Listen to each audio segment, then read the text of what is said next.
don't believe there's a single person in this entire world that doesn't know who Buzz Lightyear is. And of course, you're gonna be going down a little rabbit hole anyways, even though we already know who this person is, with your boy King Jiffy Coat, so make sure to like and subscribe or my nipples will stop growing at an comfortable rate. They've been growing at a ridiculous rate. I've been playing double dutch with these weird goon bags growing out of my chest.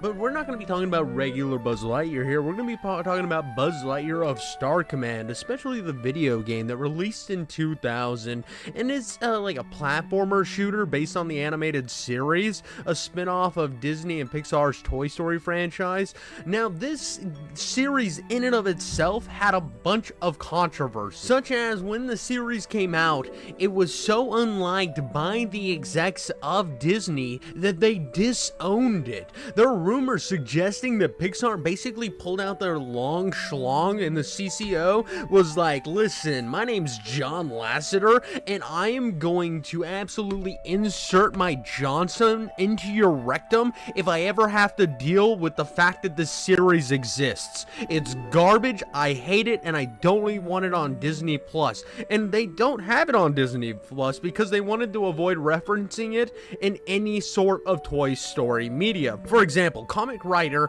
Aaron Spiro, like Jack Sparrow, what's with these companies just like going out and hiring names of their IPs? Maybe it's so they can own these people at like a higher extent. But anyway, Aaron Sparrow, the long lost cousin of Jack, faced backlash for including Booster in a Toy Story comic due to Lasseter's alleged disapproval, which has led to debates about the series and the game's canonical status. You know that a lot of people have nothing better to do in their life than try to figure out what is canonically attached to the Toy Story lore, but I mean, it does make sense that this is a question because in 2022, the Lightyear film, positioned as the definitive Buzz Lightyear origin story, now kind of sidelines the series, or does it attach to it? These are questions that we will never get the answer to. I'm guessing that they're just kind of shoving the butt plug right in the existence of what the Star Command series was and saying we're never touching that piece of shit ever again.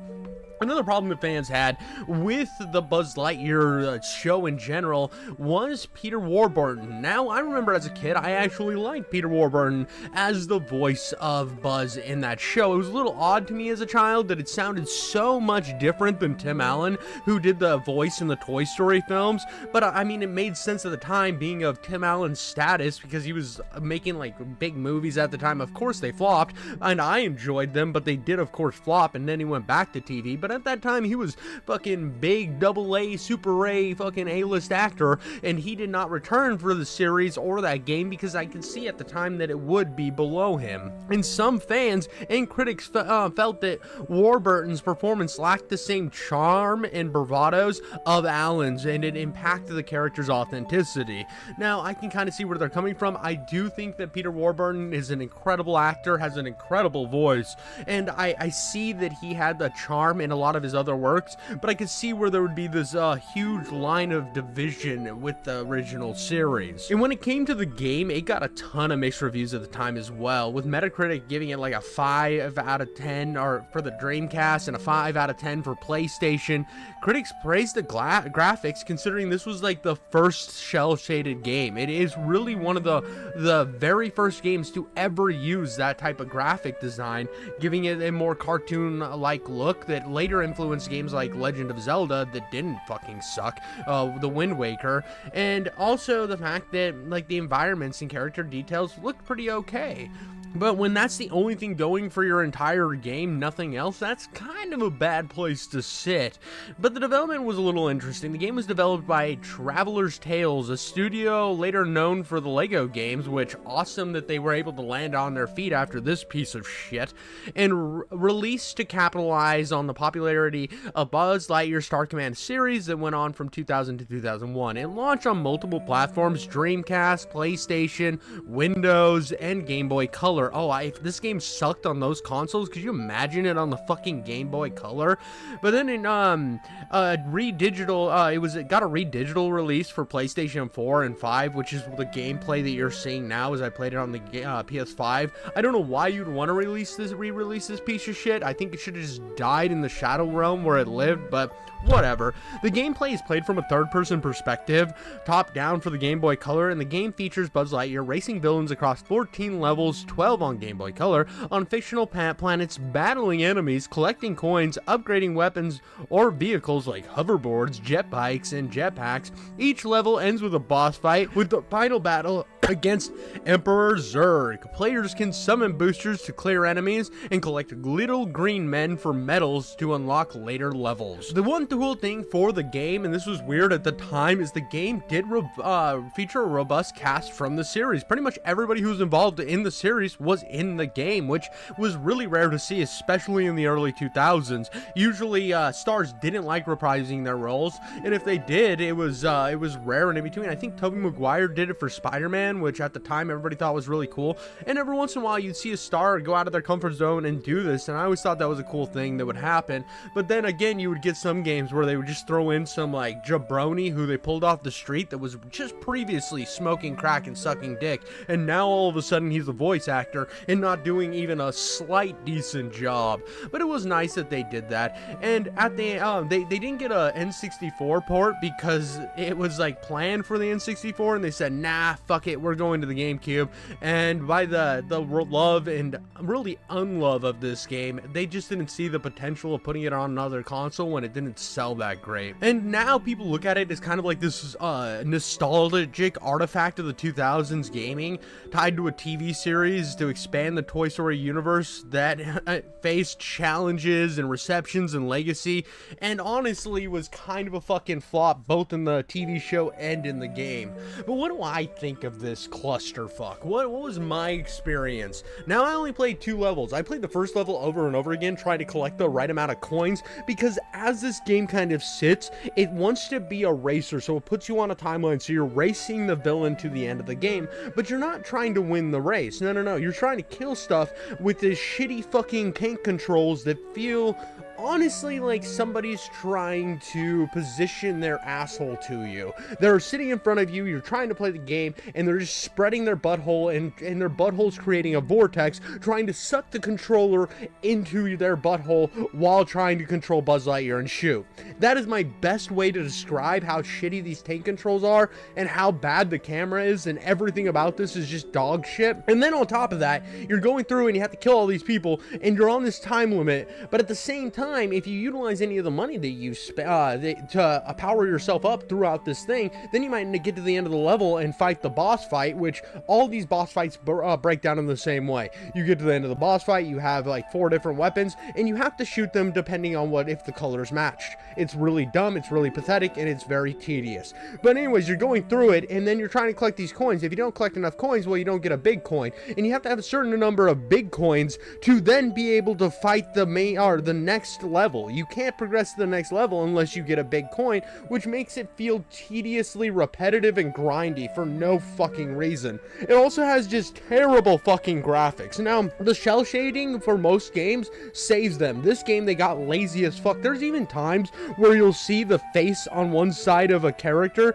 be like facing one direction, and then on the other side of the character, it's just they just stretched the face and then copied it for the back, so they have like a fucked up face on the back of their head, which is super like unnerving to see while in the game playing it. It's fucking batshit. Now, it's not the worst looking game from this era. I'm not gonna say it's absolutely the worst, but you can definitely tell this shit was rushed and it was a tie-in to a TV show video game. You would tell that it has all the archetypes of shoestring budget Activision slop bullshit thrown into the ecosystem.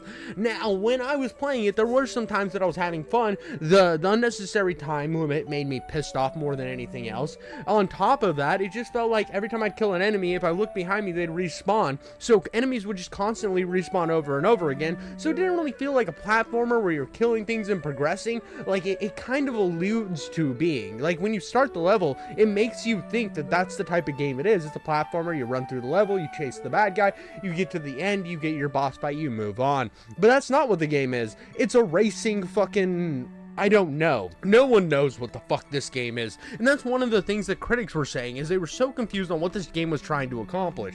And honestly, it was so irritating for me to play that I only got a couple levels in. If they can't even put in the full effort to finish the game in a crispy state where you're not reusing face assets for the back of their head, why do you expect me to play the entire fucking game? It did have a little bit of funny things that this game exists, especially when the series got kiboshed into oblivion. I do love that it still exists today, because like I'm a huge fan of like media conservation. I've always been a big proponent of like game conservation, like TV conservation, and it is kind of sad that when you look at the series, not only is it hard to find, but also there were just like episodes that were kicked out to the curb and absolutely killed.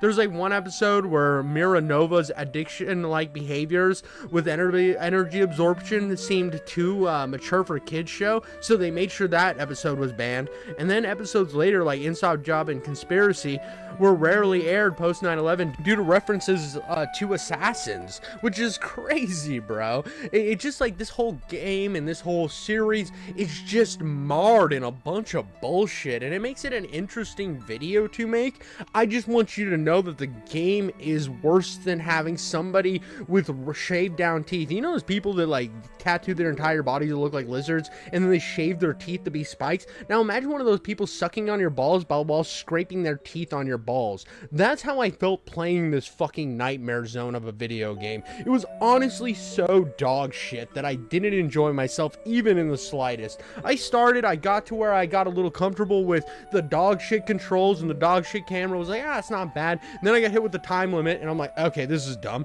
Finished with the first 2 levels, like, all right, I want to just blow through this game to see what it has. And it's like, nah, you gotta collect a bunch of coins, so that means you have to play the levels over and over and over again until we decide that you've done the level in the correct way. I tried doing it faster, that doesn't help. I tried getting more coins, I was just right under the bar for the amount that they decided was the specific amount to do. And it was just like, why would I pointlessly do this shit and make my life exponentially worse when I have no reason to? On top of that, a lot of the footage from this game, I can't show any of the cutscenes because even though Disney refuses to put this show up anywhere, I still will get copyright claimed for using any of the cutscenes through this entire game. And if I use any of the audio of Peter Warburton, again, I get striked for using like audio from a copyrighted thing. This fucking game does not want me to talk about it. It does not want me to utilize it. I streamed this in private and they made sure to tell me that this video would not be allowed to be monetized if I streamed any of this game. So I decided to cut it off at 2 levels, and honestly, I feel like I'm a happier, better person for it, but I am excited that I found a bunch of interesting like lore and tidbits that kind of were spread around this entire IP. But let me know what you guys think in the comments below. Did you find this interesting? I know it's always a bit of a chaos mess when you're jumping into a King Jiffy Coats video, and this one was one of those that I didn't finish and I just wanted to shit on and drag my like nutsack and asshole slime right across its face while shooting jizz in the air and catching it with my mouth. But hey, what are you gonna do? All I want you guys to know is always like, always subscribe, always comment, I guess. Always content. No, that's my fucking job. And as always, stop gooning in the fucking closet.